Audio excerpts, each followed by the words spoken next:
Good night. How are you? Good, good. We'll get a chance to catch up a little bit more, and I'll walk you through more of the details on that approach. But Yeah, it has not failed. that's awesome. Yeah, definitely want to. We want to talk specifics just on here for sure, but I'd love to hear kind of how you kind of started that conversation, and then just like you said, your approach as a whole. That'd be awesome. So always organic. Always. Right? That's whether it's individual or team. Well, with the possible exception of what you see most of, which is that soundbite approach, but that's just because of the enormity. Yeah, for sure. All right, guys. So what we'll do, we'll go ahead and start this up today. Thank everybody for being here. There's going to be, I had several people reach out and say, that they may not be here or they check out the recording later. So people may come and go. But just kind of share the screen here and we'll kind of get started with what we got. So just kind of a general kind of thing. We're going to try to have this open about 10 minutes early. And, if people come in early or whatever and, talking, whatever, just kind of like an open forum. So imagine, you're in the office and you come in and people are there. It's just kind of informal. We'll open it up early. Today, we're going to talk about some current events, different resources for sleep that some of us have been working on. Just try to share it the best we can. And then we're going to spend the majority of our time just kind of reviewing some of the things that we have for returning athletes to sport. And I will say that this is going to be more from a performance lens as opposed to the medical lens, but there's going to be a lot of ties to that. And then we'll just kind of have some closing remarks. Just as a reminder, just kind of housekeeping stuff, this is kind of think about this as like a coaching clinic. So, what goes on here stays at the coach's clinic, and we're going to record this. This is being recorded, and we can share it amongst people. But at any time, if people don't want something shared, just please let us know. We will keep this internal. But neat thing about a coach's unit is there's things that people are interested in. And in this case, it's performance, it's developing skills. It's a sense of community where we have a place to share information and bounce around ideas. And then we have a common practice, in this case, knowledge, methods, things like that. And what we had mentioned last time, 2 weeks ago, was if we can slowly start to develop kind of a shared knowledge and shared language across all of our people here that enjoy and attend this, it can help us better define things and maybe even talk about things more fluently. So we started at the very end last time trying to define performance. And what I'd like to do is just take a second here and us think about maybe what performance is. It doesn't have to be a formal definition, but just kind of just different ideas of what maybe performance could be. And I'll pause here for a second, and if anybody wants to share any ideas that they have.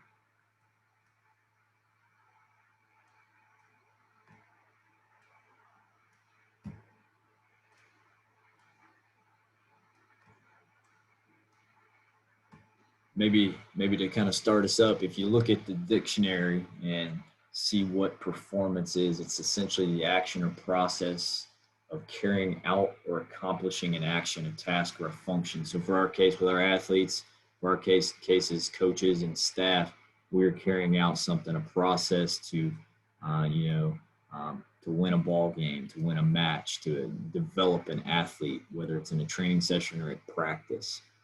What else kind of comes to mind?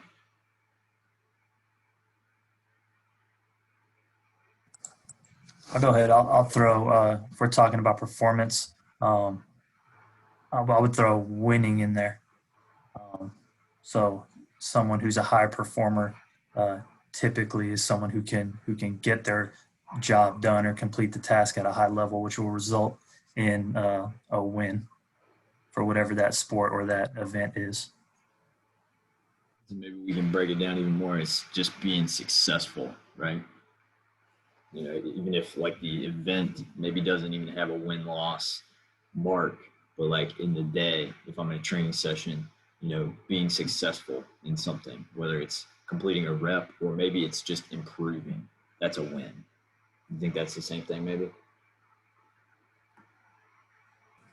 Yeah, you just need to broaden the definition of win so it includes more things, winning moments, winning, conversation, winning an exam question, all of that stuff. Not everything is going to have a score to it, but there's a way to identify whether you were successful or unsuccessful, and maybe degrees of success.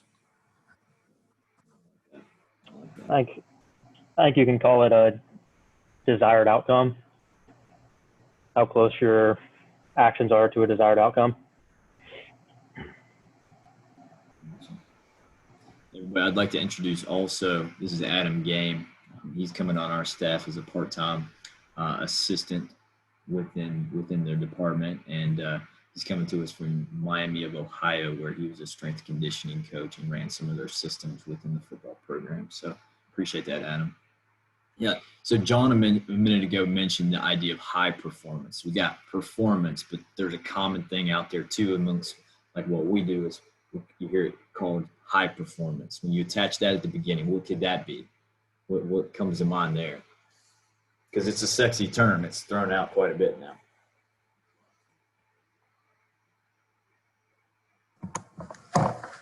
Well, being able to maximize your ability and your skill in game and in competition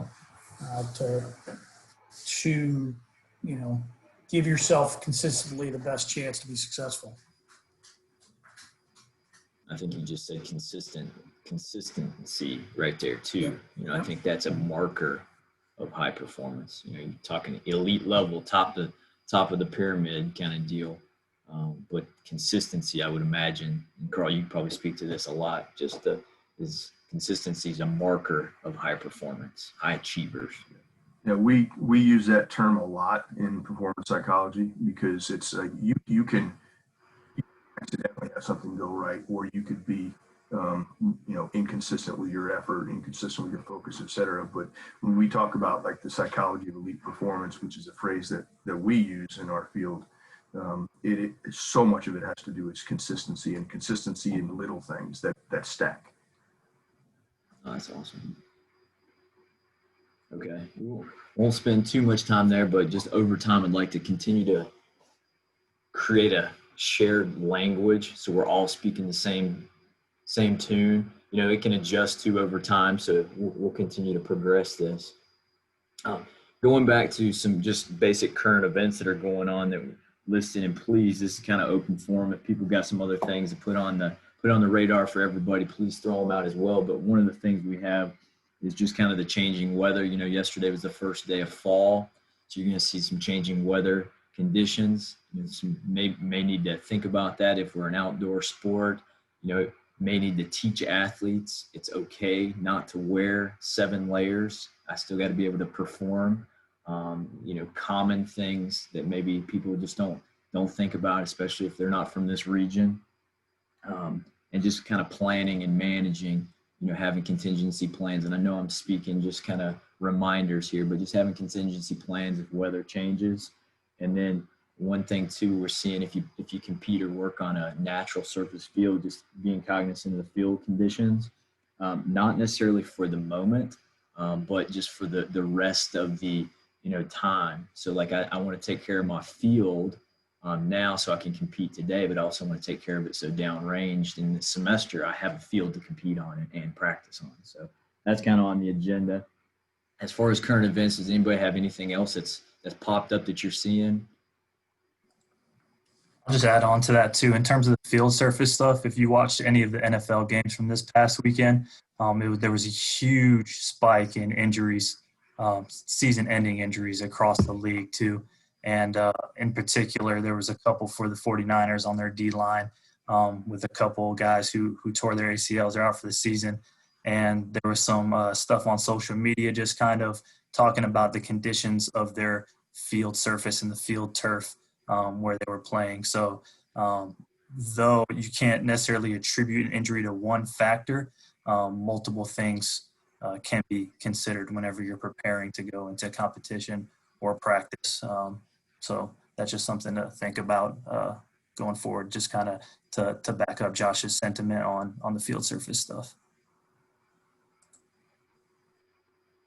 Hey, Nelly, I want to ask you this question, and obviously this pertains more to baseball, but typically in a regular seat year, our guys come in and after the summer, we get them going. They go at it pretty hard for the fall, lifting, practice, all that kind of stuff, and then we kind of shut them down, and then they go home, and so there's a good 6 weeks where we assume that they're doing stuff, right? And most of them do, but we assume they're doing stuff. And then when they come back, I mean, we don't just start on day one and just run them into the ground or anything like that.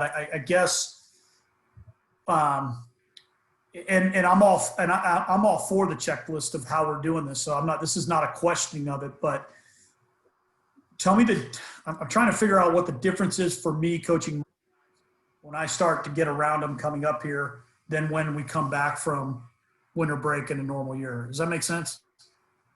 So are you talking about kind of acclimating back to work following a period of time where they may not be active, or are you talking about something more specific? Yeah, and it's the acclimation period, and you know what? It probably is just me learning to be better now, but like I wouldn't say that acclimating them to play when coming back from winter break is something I've given a ton of thought of in the past. And maybe that's just me. I need to learn and be better at that. So I guess I'm just trying to make sure that I don't get too excited that I'm around our guys again and put too much on their plate, especially when there's lower numbers like you talked about the other day with us. Again, I don't know if I'm really making sense, but it's more of not what the difference is, but what are some things to just keep in mind? Yeah, Coach. I think you're right on, and I think it's just us being able to, like you just said, temper the our one excitement of being back around them, but also thinking in progressions. So whether it occurred or not, or whether it occurs or not over Christmas, most of the time you hope your guys are active, but we don't really ever know. So it's never going to hurt you to regress back a step or two. In this case right here, you're probably going to have the exact same thing, especially from a physical standpoint. What we don't want and what we refer to often is called like spikes in volume or intensity. So a period of time where you're kind of coasting here and then you markedly jump up. Got it. That's kind of what you're trying to avoid. So imagine a guy is accustomed to throwing 30 pitches a day and you throw him 100 pitches on an hour. Right. That's right. a dramatic increase. Got So it. I think over time you ramp them up slowly. And I think if we keep that mindset about everything, total time on the field, total swings potentially, the amount of work that you're doing on any given day, you can slowly, bridge that gap there. But I think just going slower than normal. And we're going to share a couple of things here in a second, but just going slower than normal. And then just kind of tempering that. And what you're going to find too, and please everybody speak up as well, I would imagine you're going to find that excitement from the guys too. And then, Carl, am I wrong in this, and Josh, or just anybody on this, but like the mental stress that our kids are under, for the most part, just the unknown. I mean, that has an effect on their muscles, doesn't it? And can increase injuries just in general. Yeah, from the actual muscles, I'm going to defer to Nelly on that. But what we know is that unrelenting stress releases stress hormones in the body, which impede healing, which make you more vulnerable. They reduce your immune system. I mean, all the things you don't want to have happening during the pandemic. So, yeah, anything we can do that helps folks to mitigate stress, reframe everything is really important. Again, I don't hijack it. I just was trying to clear some stuff up in my head. I think this shows some personal bias here, but I love kind of what Carl talks about with the way our bodies respond to stress. It doesn't matter if it's physical, mental, social, just the way our kids engage in day-to-day stress of academics.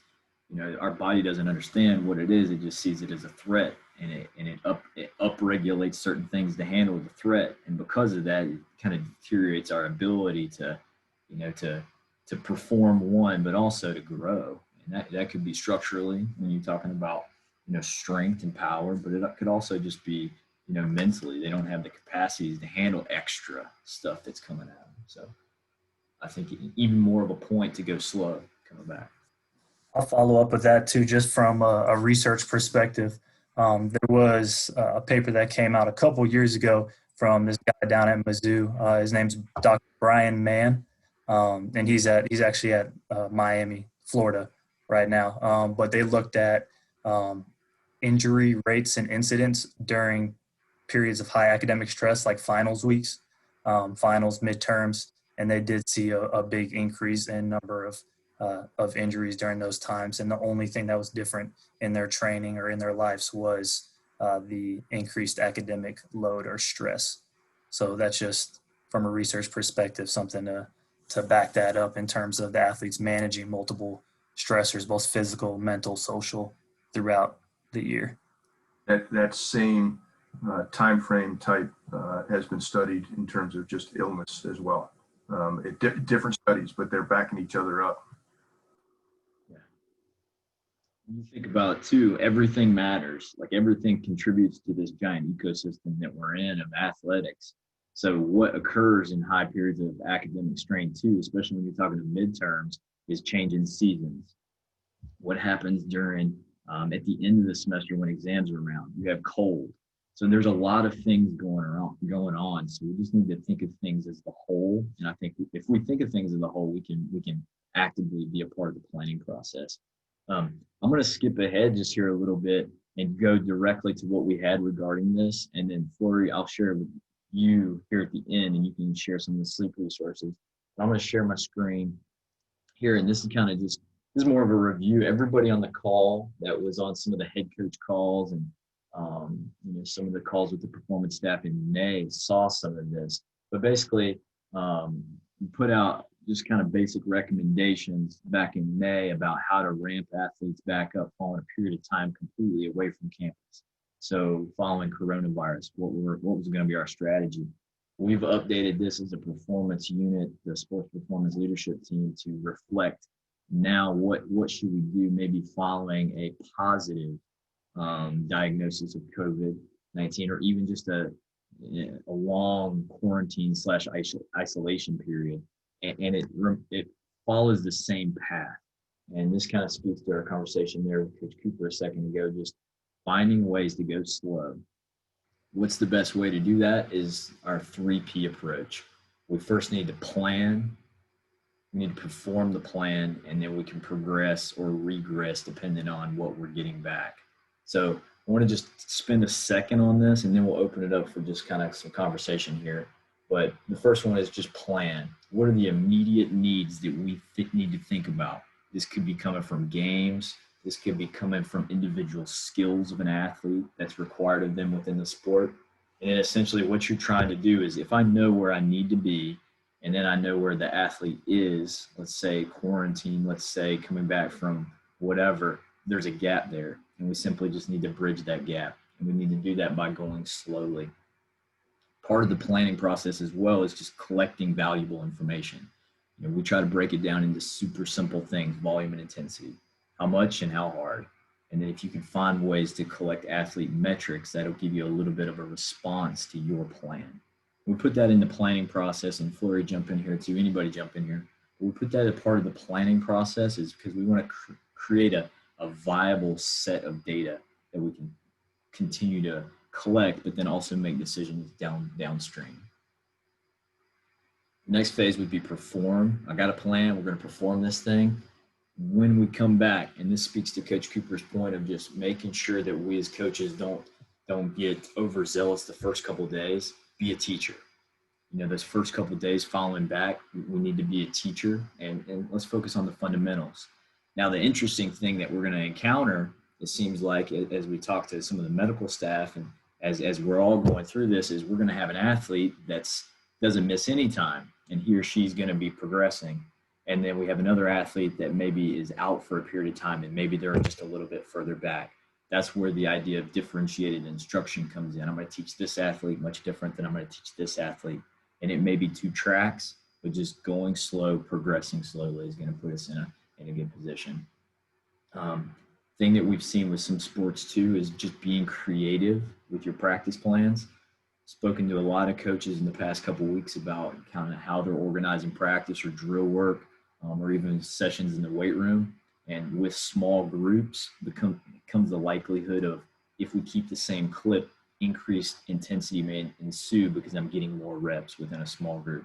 So being creative with your drill design, but also being cautious when you have small groups. And then at the bottom, just little things that you see a lot in the strength and conditioning world is just following an acclimatization plan, going slowly, coming back, and then never using physical activity for punishment. And then the last one is just go slow. Slower the better. For the most of us, we have some time to ramp back up. So just think about, we don't want to progress more than 10% over too many weeks. About 10% a week is going to be a pretty good little buffer for us. And I think a thing that John Fleury came up with the other day was, don't be afraid to ask your athletes how they're feeling and how they're reacting to that plan. I think that's an incredible, reminder for us all. So with this, what are some thoughts when we think about this? And I understand this is not the medical standpoint. We need to follow everything that's coming down from the Big Ten and from our medical staff, but what are some holes that we need to maybe address or things that we can potentially leverage within this?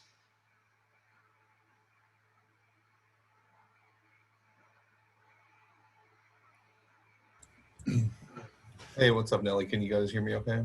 Yes, sir. Good to see you, man. Yeah, likewise. I think the biggest hole that probably all of us are faced with or dealing with is, okay, this is typically September. This is what we're doing. We're in week 6. We're ramping up this, that, the other, because we know we have a competition in 2 weeks, 4 weeks, 6 weeks, 2 months. Not knowing when our competitions are is probably the biggest factor right now.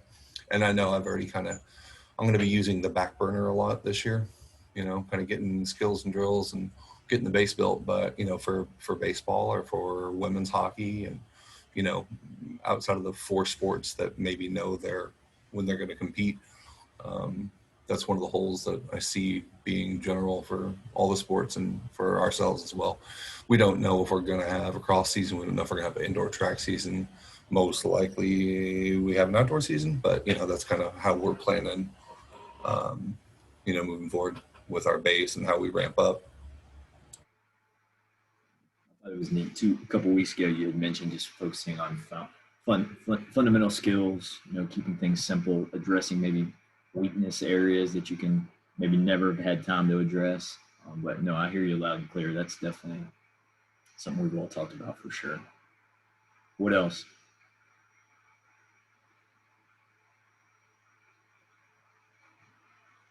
I guess the big question, I don't know if we can find an answer to, how do you balance? Like, we're all about health, but that's the main priority.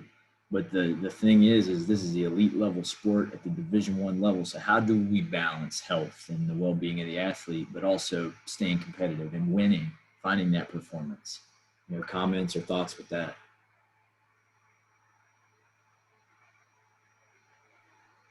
I think that's one thing that most recently I've been working on putting together some throwing programs just to get some of our guys that who are back home kind of acclimated and getting some stuff done. And they're eager to try and get better, obviously. But like we're talking about here, we also have so much time before the season.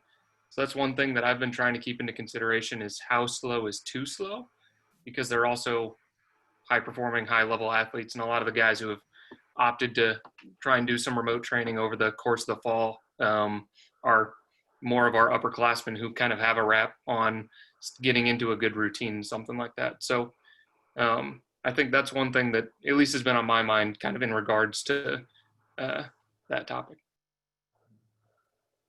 You bring up a good point, Jake, is, elite level athletes, you break it down to adaptation. You do need a minimum threshold to cause adaptation. Some of the high performers are at such a high level, they do need targeted stress to cause that adaptation. So there is a balance there. Almost Flurry jump in here too, but I almost think about, and I don't want this to sound like a cop-out answer, but it's like finding ways to always go back to the plan. So when we think about a plan, a semester, when do I want to overreach? Like really, when do I want to dig in and have a extensive training block? Knowing when I have a big time training block, it's really, really hard in the weight room and in the practice field, their performance may suffer a little bit, but that's fine because that's going to allow me to rebound and come out on the edge. I think maybe that's what we can lean on. Having targeted approaches of concentrated loading and then being able to pull it back later on. What do you think, Flurry? What comes to mind with that? Yeah, that's what I was going to say. Actually, you talked about the concentrated loading, and I was just going to phrase it in terms of having a near maximal exposure infrequently. Like or at least you should know where they need to be in terms of a normal year. Have a general idea of where they are now, and then you can frequently expose or infrequently expose them to what a high training session would be, as long as you prepare for that around there, right? So say tomorrow you're like, this is going to be a day where we have an increase in volume of throwing, right? Now I know that this is more than they've done in the past 4 weeks, in the past 6 weeks, in the past 2 weeks, right? Now I need to prepare on the back end to bring it down a little bit, so it gives them an opportunity to recover from that exposure, so that way you can then do it again. And then maybe you do it 2 days in a row, and then you back off a little bit. So you're still progressing over time, but you're also exposing them to the volume and intensity and some of these things that they need in order to improve and get better, right? So if we're talking about, like, I'm not an expert on sprinting, right? But say I have a team where sprinting is very important, like speed is important for the success of that athlete in order to perform at a high level, right? If I bring them in and I know they need to run fast and I'm running sub-maximally with them for 2, 3, 4 weeks and not exposing them to maximal velocities or maximum speeds, then I'm not really improving that, improving speed.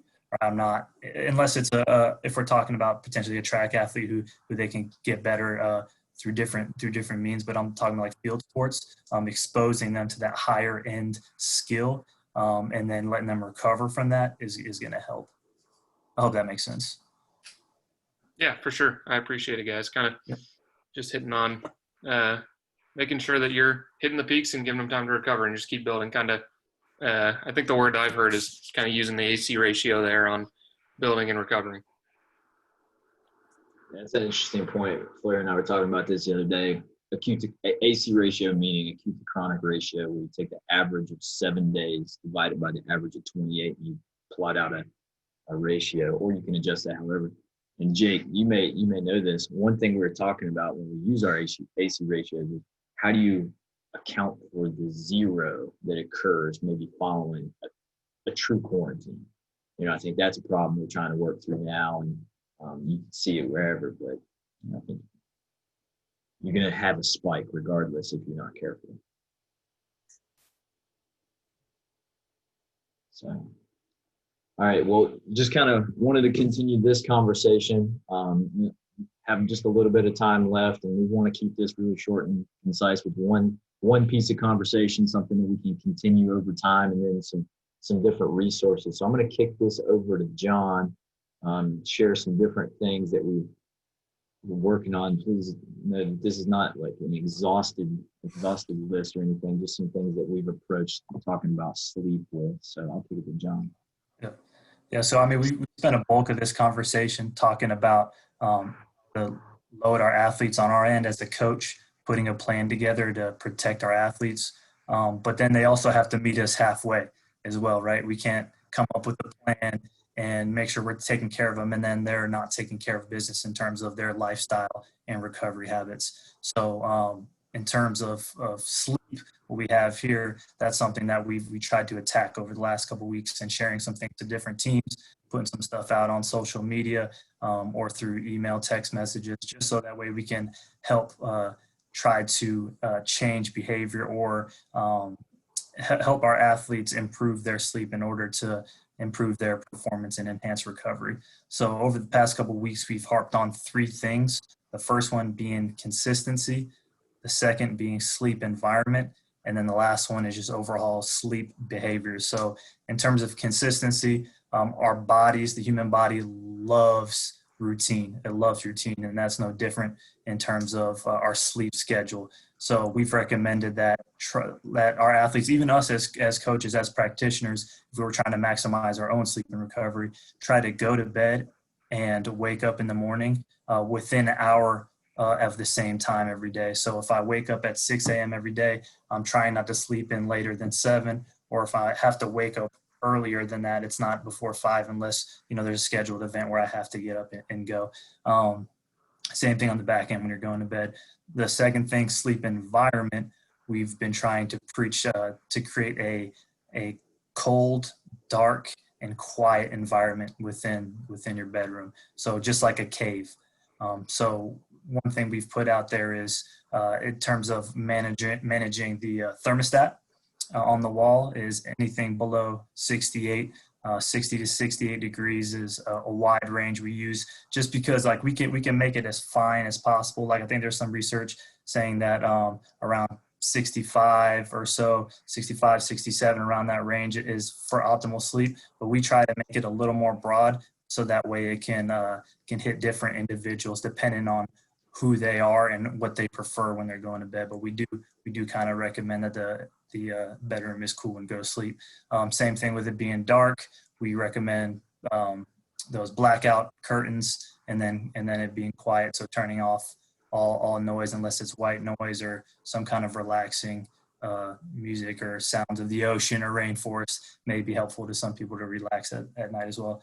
And then behaviors is just some things that we've been throwing out in terms of practical tips that some of our athletes and coaches can do to improve and their sleep and recover. And these are just a couple things that we've put out there on the benefits of why sleep is important for an athlete, just some different tips we talked about for changing behavior. And then we've also discussed the sleep cycle a little bit. These are just a couple of resources we have here, and we'll send these out. But on our YouTube page, Nelly has a whole series where he's kind of just breaking down some of these things about sleep. Some other resources, we got Nick Littlehales, who put out this book called Sleep, who has some really interesting information and practical tips in there for improving your sleep. Dr. Sherry Ma is another big one. She's out of Stanford. She has done a ton of research with athletes and sleep and recovery. There's a big one that she's done that you might have seen on social media, looking at NBA athletes in a normal year and their travel schedules and the amount of sleep they're getting and how that impacts their performance, shooting performance, free throws, all that stuff. And then obviously the CDC and their sleep educational website. And then in terms of tools at the bottom, some different things that are available out there in terms of how to measure or monitor or track sleep. One is just a simple wellness questionnaire. I know we demoed how to use Microsoft Forms last week. So that would just be asking subjectively, how many hours of sleep did you get last night? Or what was the quality of that sleep? And then there's a couple different apps, the Sleep Cycle app. And then there's also some devices like Whoop and Oura Ring that are able to do some of those things as well. Yeah, so another thing I'd like to, definitely hit on is, the work that Carl does within the area of sleep and performance sleep. I think that's an invaluable resource, whereas we've kind of taken the approach of just sharing a bunch of information to impact, broadly. I think Carl does a really, really great job of, having conversations with people. And it's very, Carl, you can correct me if I'm wrong, but it parallels kind of some of the things that we're talking about, and it definitely goes very deep for sure. So Carl's an invaluable resource for us. It's super helpful that we make a point of making sure that we're linking back to what you guys are teaching as well, right? Because there are some different things that we do from a psychological perspective, like pre-sleep routines, and different things that you can do in terms of the journaling, what you can read and what you can't read because of where it stimulates the eyes and the brain and all that stuff. But we always link back to what you guys are pushing as well. so that they see that this is a coherent message. No, that's awesome. We appreciate it. Just like everything, we try to, parallel like what you guys are doing. So if there's something that we can adjust to best fit kind of your message or, add to what we're doing to, complement yours, please let us know as well. But guys, we just wanted to keep it, as always, about 30 minutes. We'll keep this open if some people want to hang out and talk, but next time it'll be the 7th of October. We'll start the music and open the thing about 10 minutes for pre-practice if you want to come early. Jake Stone from baseball is going to be with us next time, and he's going to be talking through some of the processes that he has within some of his systems there within Penn State baseball, and looking forward to that. But if anybody has anything or any directions we'd like to go moving forward or any feedback, please let us know as well. But I can't thank y'all enough for being here, and enjoyed spending some time with everybody.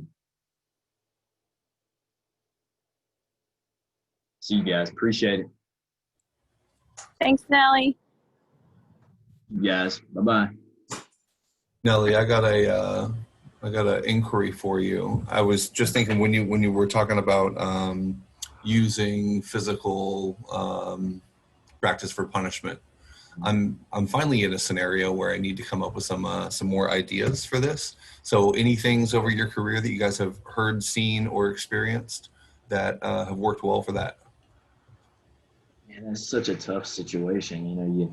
I know. We've all used physical activity for it, and it's not the way we need to do it nowadays. We all recognize that, but the alternative is hard to find. So I think breaking it down even further to what are we trying to do? We're trying to change behavior and reinforce good behaviors. Exactly.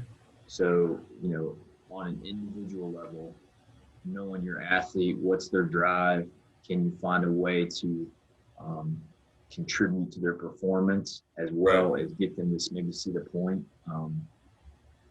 I think as much as it can impact potentially sleep, adjusting some time scales and their schedules of the day and putting them more in the morning, that could be a deterrent. It does have an impact.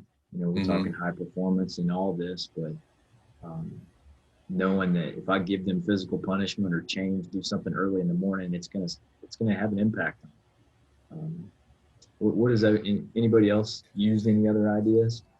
Yeah, I mean, I think I mentioned it to you a couple weeks ago, but I like the idea of giving them mundane tasks to do around the facility that maybe some of your other support staff members may be slammed with stuff right now. Sure. Whether Yeah.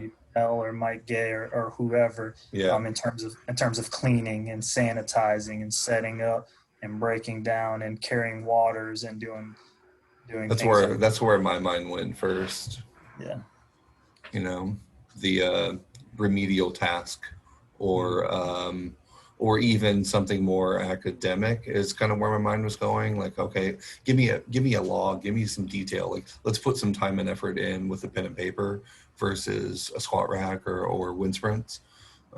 Just to, and then usually where I usually go with that is there's usually a debriefing, and then there's the activity, and then there's the debrief at the end. And that debrief at the end is where I'm trying to be like, okay, I don't want to spend 35 minutes out here doing animal Olympics or whatever we're going to do, wind sprints for time. So what are we trying to do? We're trying to change the behavior. So I'm just trying to kind of put one or two more options in the toolbox. I think the remedial task is probably the way to go right now under this climate. And I don't know, or some type of, outward behavior that helps the other teammates or something like that. I think you brought up a neat point there. Depending on the kid, what if you did that, you made them study or do something from an academic standpoint, but then they have to coach or teach the rest of them? Present it, yeah. That may be deterrent if I don't like to speak about it, but it could also impact them positively and for sure. People. Yeah, that'd be a good one. I'm trying to create a little bit. I've got 19 kids in my group, amongst the 100 that are in the group. So I got a little team within the team, and it's just me, no manager, nothing else. So it's like, I need you guys to be young adults and help me help you. So the more ownership, the better. And for some reason over the last, COVID reasons for the last 6 months. There's just this weird feeling of a lack of cohesion. So we're going to find a way to create that, and we can't be all in the same place at the same time, which is typically how we would do it, or we do a team meal, or play a team sport or something like that, and then we usually get a chance to kind of chop it up and debrief and talk and teach a lesson or something in there. So maybe that's a way that we can start doing it after we're in our small pods, and then we can break into a larger group, because they were still under 25, so that might be a way to do it. We'll have maybe like a lesson per month. Someone can help, get that going. I like that a lot. That's pretty cool. I'm inspired today. I rewatched the HBO special, whatever the title was. Was it Rivaled, or the football segment that they did last season? Yeah, from HBO. Yeah.